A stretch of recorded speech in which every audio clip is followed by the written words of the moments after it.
Hi welcome to focus.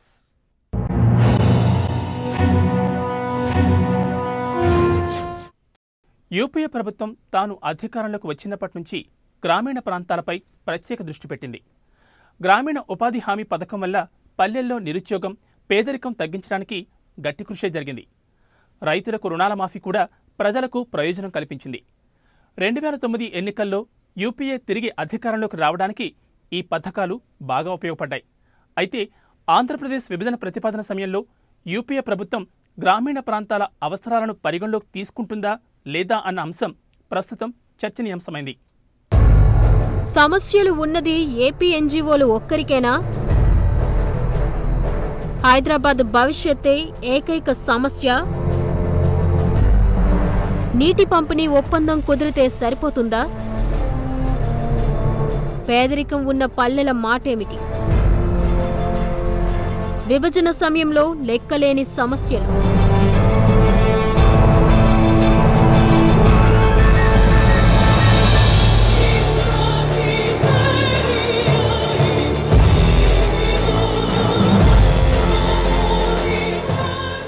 ఆంధ్రప్రదేశ్ను విభజిస్తే తమకు ఏర్పడే సమస్యలను పరిష్కరించుకోవడానికి నోరున్న వర్గాలు గట్టిగానే ప్రయత్నిస్తున్నాయి. ఏపీ ఎన్జీఓలు తాము రాష్ట్ర విభజన వల్ల ఎదుర్కొనే సమస్యలపై పోరాడుతున్నారు. అందుకోసం సమైక్య రాష్ట్ర ఉద్యమాన్ని వారు చేపట్టారు. కానీ అటువంటి పోరాటాలే చేయాల్సిన గ్రామీణ సామాన్య ప్రజలు మాత్రం నిర్లిప్తంగా ఉండిపోయారు. చిన్న చిన్న పట్టణాల్లో కనిపిస్తున్న ఉద్యమ స్ఫూర్తి పల్లె ప్రాంతాల్లో కొరవడింది. రాష్ట్ర విభజన వల్ల నదీ జలాల పంపిణీ సమస్యలు ఏర్పడి రాష్ట్ర పురోభివృద్ధి మందగిస్తుంది. వ్యవసాయ రంగం దారుణంగా దెబ్బతింటుంది. కలహాల కాపురం చేసే రాజకీయ నాయకులు ప్రజల అవసరాలను మర్చిపోయి తమ ప్రయోజనాలు కాపాడుకోవడానికి పోరాడతారు. ఇప్పుడు కూడా వీరు ప్రజల నిజావసరాలను మర్చిపోయి ఊహాజనిత అవసరాల కోసం వారు ఉద్యమిస్తున్నారు. ఉద్యోగుల సమస్య, హైదరాబాద్ సమస్యలు మాత్రమే విభజన సమయంలో తలెత్తే సమస్యలుగా భ్రమింపచేస్తున్నారు. ఈ రెండు సమస్యల కంటే లోతైన పలు సమస్యలు రాష్ట్ర విభజన వల్ల ఏర్పడనున్నాయి. యూపీఏ ప్రభుత్వం ఎప్పుడూ తాను అన్ని వర్గాల ప్రయోజనాలను కాపాడటానికే ఉన్నట్లు చెబుతూ ప్రజామోదం పొందుతున్నది. రాష్ట్ర విభజన సమయంలోనూ అటువంటి వైఖరే అవలంబించాల్సి ఉంటుంది. లేకుంటే నోరున్న వర్గాల గొంతు మాత్రమే వినపడి వారి సమస్యలకే పరిష్కారాలు లభించే అవకాశం ఉన్నది. మిగిలిన వర్గాల సమస్యలు వెలుగులోకి రాకుండా పోయే ప్రమాదం ఉంది.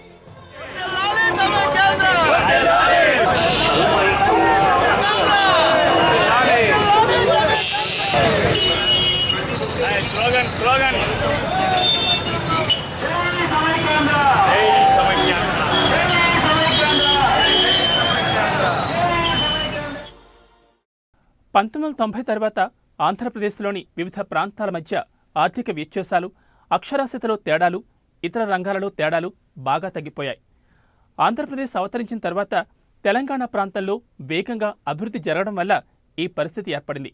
అయినా తెలంగాణ ప్రాంతపు నాయకులు తెలంగాణ ఇప్పటికీ వెనుకబడే ఉందన్న ప్రచారంతో కేంద్ర నాయకత్వాన్ని తమ వైపుకు తిప్పుకోగలిగారు. కానీ రాష్ట్రంలో వాస్తవ పరిస్థితులు చాలా భిన్నంగా ఉన్నాయి.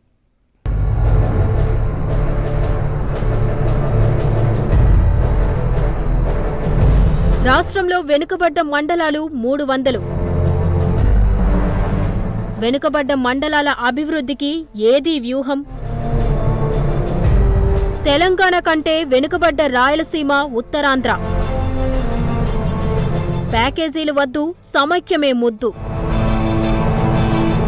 Centre for economic and social studies సంస్థ చేసిన పలు అధ్యయనాలలో రాష్ట్రంలోని వివిధ ప్రాంతాలలో జరిగిన అభివృద్ధి, జరగని అభివృద్ధి గురించి చాలా వాస్తవాలు వెలుగులోకి వచ్చాయి. ఈ సంస్థ చేసిన అధ్యయనాల ప్రకారం రాష్ట్రంలో దాదాపు 300 మండలాలు వెనుకబడి ఉన్నాయి. దానికి మరో 100 మండలాలు కలిపినప్పటికీ రాష్ట్రంలో 400 మండలాలపై కేంద్ర రాష్ట్ర ప్రభుత్వాలు ప్రత్యేక దృష్టిని సారించాల్సి ఉంటుంది. రాష్ట్ర విభజన సమయంలో జరిగే చర్చలో బాగా వెనుకబడిపోయిన ఉత్తరాంధ్ర, రాయలసీమల గురించి ప్రాముఖ్యత లభించడం లేదు. తమకు ప్రత్యేక ప్యాకేజీలు కావాలని ఈ రెండు ప్రాంతాల వారి నుంచి పెద్దగా డిమాండ్ లేదు. సమైక్య రాష్ట్రమే తమ ప్రయోజనాలు కాపాడగలదని ఈ రెండు ప్రాంతాల వారు విశ్వసిస్తున్నారు. రాష్ట్రాన్ని విభజించాలని కోరేవారు సైతం వెనుకబడిన మండలాలలో వెనుకబాటుతనాన్ని ఏ విధంగా పారద్రోలేది తేల్చడం లేదు. శ్రీకృష్ణ కమిటీ తెలంగాణ కంటే వెనుకబడిన ప్రాంతాలు ఆంధ్రప్రదేశ్లో ఉన్నట్లు స్పష్టంగా గుర్తించింది. రాష్ట్రంలో ఏ ప్రాంతానికైనా సహాయం చేసే ముందు ఉత్తరాంధ్ర, రాయలసీమ ప్రాంతాలకు సహాయం చేయాలని కమిటీ స్పష్టంగా పేర్కొంది. వీటన్నిటిపై లోతుగా చర్చించకుండా రాష్ట్రాన్ని విభజించటానికి కాంగ్రెస్ వర్కింగ్ కమిటీ, యూపీఏ సమన్వయ కమిటీ అంగీకరించడం రాష్ట్రంలోని పలు ప్రాంతాల ప్రజలకు రుచించడం లేదు.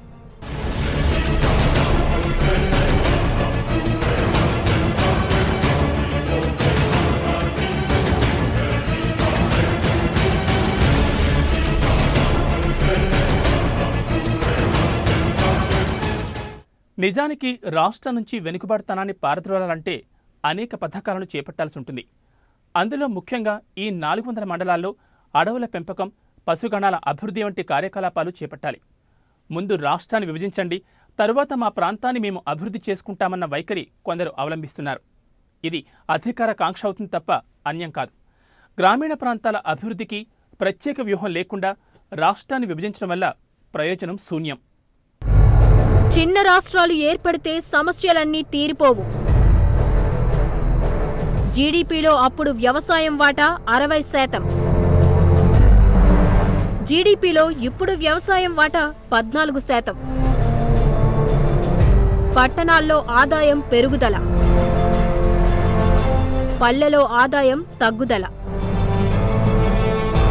హైదరాబాద్పై కోట్లాది రూపాయల ఖర్చు.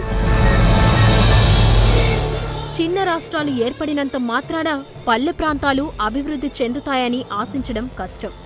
దేశానికి స్వాతంత్ర్యం వచ్చినప్పుడు జీడీపీలో వ్యవసాయం వాటా 60%. ఇప్పుడది 14%కి పడిపోయింది. అదే స్థాయిలో వ్యవసాయ రంగంలో కృషి చేసేవారికి, గ్రామీణ ప్రాంతాల్లో నివసించేవారికి ఆదాయాలు పడిపోతున్నాయి. అయితే ఈ జాడ్యం ఇప్పటిది కాదు. పాలకులు ఎప్పుడూ గట్టిగా ఉద్యమించేవారి గోడును మాత్రమే పట్టించుకుంటారు. మౌనంగా ఉండేవారి మాట అసలే పట్టించుకోరు.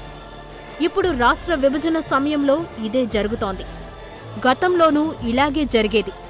హైదరాబాద్ నగరాన్ని సర్వాంగ సుందరంగా తీర్చిదిద్దడానికి వేలాది కోట్లు ఖర్చు పెడుతున్నారు. ఇప్పటికే అంతర్జాతీయ విమానాశ్రయాన్ని పూర్తి చేశారు. ఔటర్ రింగ్ రోడ్ దాదాపు పూర్తవుతున్నది. మెట్రో రైల్ నిర్మాణం వేగంగా పరుగులు పెడుతోంది. కానీ నగరం చెంతన ఉండే గ్రామీణ ప్రాంతాలను కానీ, సుదూర ప్రాంతాలలో ఉండే గ్రామాలను కానీ పట్టించుకునేవారే కరువయ్యారు.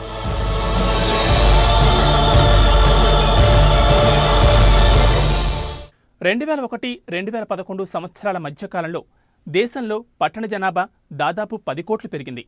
అందువల్ల పట్టణాల అభివృద్ధిపై భారీగా నిధులు వ్యయం చేయాల్సిందే. కానీ ఇందుకోసం పల్లెలను అశ్రద్ధ చేయడమే దురదృష్టకరం.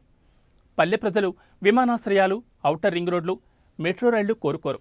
వారికి కావలసిందల్లా సేద్యపు నీరు, తమ పంటలు రవాణా చేసుకోవడానికి రహదారి సౌకర్యం. మందగించిన జలయజ్ఞం ప్రాజెక్టులు, గ్రామాలకు రహదారులు ఎప్పుడు? రాష్ట్రం విభజిస్తే జీతాలకే ఆదాయం చెల్లు.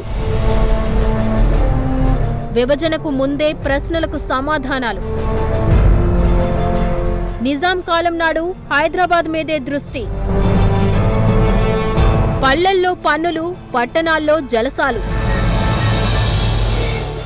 జలయజ్ఞం పేరుతో సేద్యపు నీటి సౌకర్యాలను అభివృద్ధి చేయడానికి జరిగిన కృషి మందగించిపోతున్నది. గ్రామీణ సడక్ యోజన పేరుతో గ్రామీణ రహదారుల అభివృద్ధి మందకొడిగా సాగుతోంది. రాష్ట్ర విభజన జరిగితే ప్రభుత్వానికి వచ్చే ఆదాయం ప్రభుత్వ ఉద్యోగుల జీత భత్యాలు చెల్లించడానికే సరిపోతుంది. అప్పుడు జలయజ్ఞం ప్రాజెక్టులను పూర్తి చేసేదెవరు?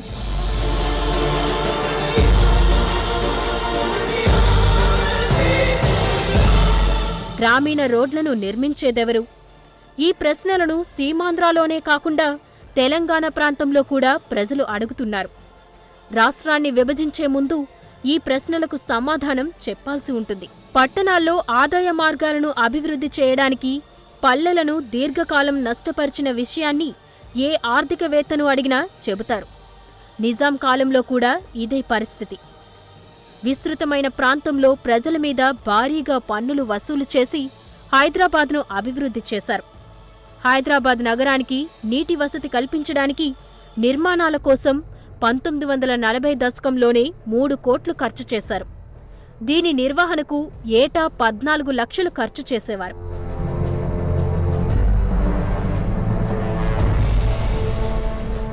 కానీ నీటి పన్ను రూపంలో 5 లక్షలు మాత్రమే వసూలు చేయడాన్ని సురవరం ప్రతాప్ రెడ్డి తన గోల్కొండ పత్రికలో అప్పట్లోనే తప్పుబట్టారు. నగర ప్రజలు రాష్ట్ర ఖజానాకు రుణపడిపోయారంటూ ఆయన విమర్శల బాణాలు ఎక్కుపెట్టారు. హైదరాబాద్లో తలసరి ఆదాయం 3.5 లక్షలు ఉంటే తెలంగాణ, సీమాంధ్ర ప్రాంతాలలో ప్రజల తలసరి ఆదాయం 70,000 కంటే తక్కువగానే ఉన్నది. హైదరాబాద్లో ఉన్న సౌకర్యాలు రాష్ట్రంలోని ఏ పట్టణంలోనూ కల్పించలేదు. పల్లెల్లో అయితే ఈ సౌకర్యాల ఊసేలేదు. సిమెంట్ రోడ్లు, విద్యుత్ దీపాలు, వైద్యశాలలు, విద్యాశాలలు, విహార కేంద్రాలు నిజాం హైదరాబాద్లోనే ఏర్పాటు చేశారు. కానీ పల్లెల సంగతినే మరిచారు. అప్పటి పాలకుల ఒరవడి ఇప్పటికీ కూడా మారలేదు. రాష్ట్ర విభజన సమయంలో ఈ అంశాలను పరిగణలోకి తీసుకోవాల్సి ఉంటుంది. ఇటువంటి పరిస్థితులను చక్కదిద్దడానికి ఏమాత్రం ప్రయత్నం చేయకుండా రాజకీయ నాయకులు, పార్టీలు హైదరాబాద్ చుట్టూ చర్చను తిప్పుతున్నారు. ఉద్యోగుల సమస్యలే ప్రజల సమస్యలుగా చిత్రీకరిస్తున్నారు. ప్రజల సమస్యలను ప్రజలకు బదిలీ తమ స్వార్థ ప్రయోజనాలను కాపాడుకోవడానికే ఇటువంటి చర్చను లేవనెత్తారన్న విమర్శలు సహజంగానే వస్తాయి. ఈ నేపథ్యంలో ఎన్జీఓలు తమ స్వార్థాన్ని, రాజకీయ నాయకులు తమ ప్రయోజనాలు కాపాడుకోవడం కంటే ఆంధ్రప్రదేశ్లోని 30,000 గ్రామాలలో నివసిస్తున్న ప్రజల అవసరాలేంటో గుర్తించి వారి ప్రయోజనాలు కాపాడేందుకు ఉద్యమించాలి. అప్పుడే సమైక్య ఉద్యమానికి అర్థం, పరమార్థం ఏర్పడతాయి.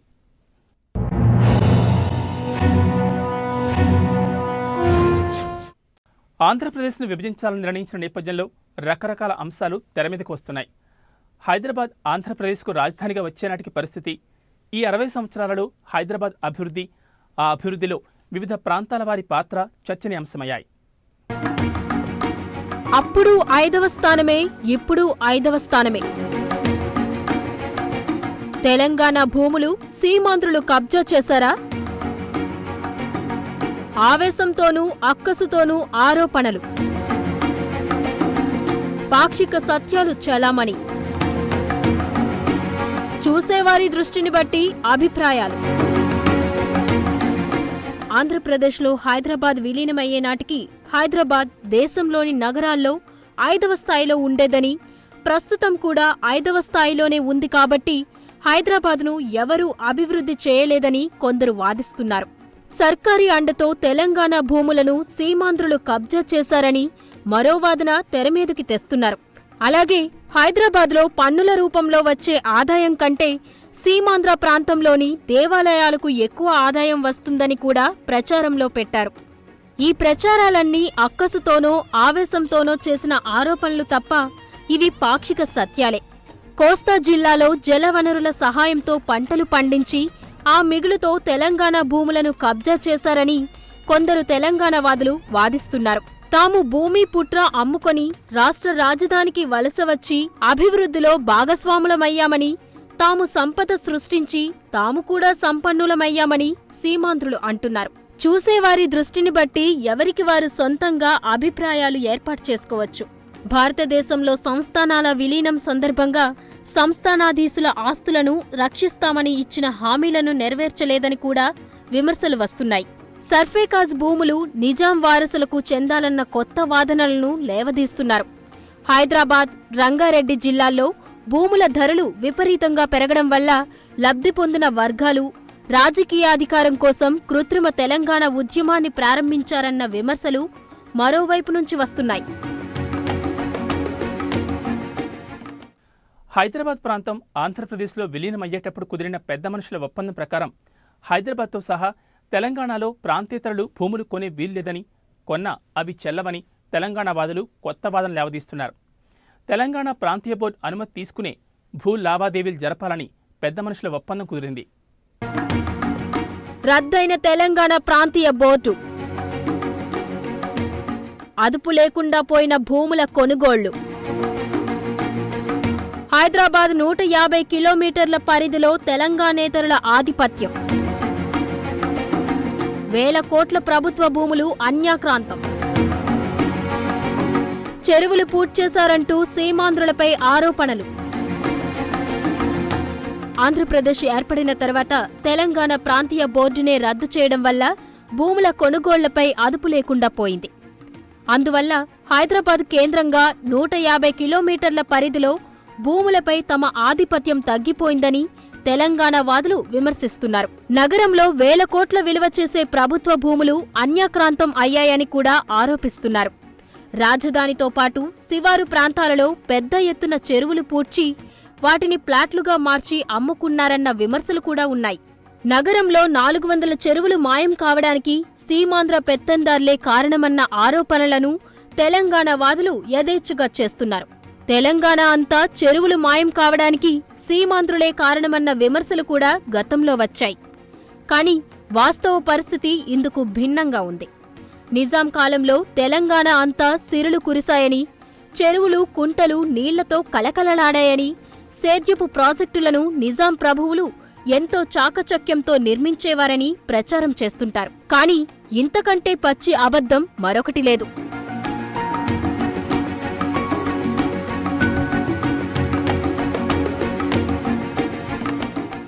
నిజాం పరిపాలనలో వరంగల్, కరీంనగర్ జిల్లాల్లో మొత్తం సేద్యమయ్యే భూములలో 15% భూమికి మాత్రమే నీటి వసతి ఉండేది. ఆదిలాబాద్ జిల్లాలో మొత్తం వ్యవసాయ భూముల్లో 3% మాత్రమే నీటి వసతి ఉన్న భూమి, చెరువులు, కుంటలు ప్రధాన నీటి వనరులు. నిజాం కాలంలో బావులు త్రవ్వేందుకు ప్రత్యేక విభాగం ఉంది, కానీ పని తక్కువ. చెరువుల క్రింద వ్యవసాయం అంతంత మాత్రమే. పండినా ఎండినా తరిపన్ను వసూళ్లు. 13% విస్తీర్ణంలోనే పంటలు. కరీంనగర్ జిల్లాలో బావి తవ్వడానికి 39 రూపాయలు, వరంగల్ జిల్లాలో 47 రూపాయలు, ఆదిలాబాద్ జిల్లాలో 116 రూపాయలు ఖర్చయ్యేది. బావులు తవ్వడానికి 1928లో నిజాం ప్రభుత్వం ప్రత్యేక విభాగాన్ని ఏర్పాటు చేసింది. బావులు తవ్వడానికి తక్కువ రుణాలు ఇచ్చేవారు. ఈ రుణాలు పొందేవారు మొదటి 5 సంవత్సరాలలో ఆహార పంటలే పండించాలన్న నిబంధన ఉండేది. ప్రత్యేక విభాగాన్ని ఏర్పాటు చేసిన నిజాం ఈ విభాగంతో చేయించిన కృషి మాత్రం చాలా తక్కువ. నిజాం కాలంలో కూడా 4-5 ఏళ్ల వ్యవధిలో వ్యవసాయానికి సరిపడా ఒక్కసారి మాత్రమే చెరువులు నిండేవి. అయినప్పటికీ అన్ని సంవత్సరాలలోనూ పంటలు పండినట్లుగా తరిపన్ను వసూలు చేసేవారు. చెరువులు మరమ్మతు చేయడం చాలా అరుదుగా ఉండేది. ప్రజా పనుల శాఖ పని అస్తవ్యస్తంగా ఉండేది. నిజాం కాలంలోనే నదుల మీద ప్రాజెక్టుల నిర్మాణం కొంత జరిగినా ప్రాజెక్టుల క్రింద వ్యవసాయం తగ్గిపోయింది. పెద్ద చెరువుల క్రింద కూడా కొన్ని సంవత్సరాల్లో 12 నుంచి 13% విస్తీర్ణంలోనే వ్యవసాయం జరిగేది. ఆంధ్రప్రదేశ్ ఏర్పడిన తరువాత కూడా ప్రభుత్వం ఇరిగేషన్ డెవలప్మెంట్ కార్పొరేషన్ ఏర్పాటు చేసి వేలాది గొట్టపు బావులను తవ్వి సన్న, చిన్నకారు రైతులను ఆదుకొంది. షెడ్యూల్డ్ కులాలు, తెగల రైతులకు బాసటగా నిలిచిన విషయం మర్చిపోరాదు. సేద్యపు నీటి కల్పనలో చురుగ్గా వ్యవహరించిన సంగతి కూడా ఈ సందర్భంగా ప్రస్తావించక తప్పదు.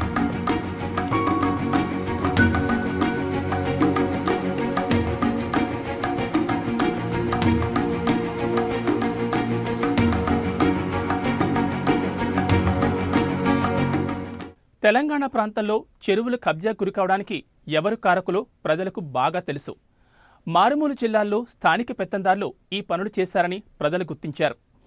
ఇప్పటి కాలం మాదిరిగానే నిజాం కాలంలో ఇరిగేషన్ రంగం బాగా అవినీతిలో కూరుకుపోయి ఉండేది.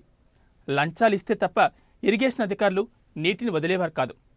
రైతులకు ఆలస్యంగా నీటిని వదలడం వల్ల నానా ఇబ్బందులు పడేవారు.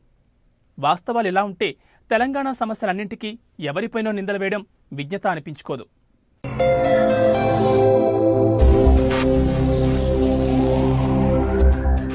ఇది ఇవాల్టి ఫోకస్. రేపటి ఫోకస్ కార్యక్రమంలో మళ్ళీ కలుసుకుందాం. నమస్కారం.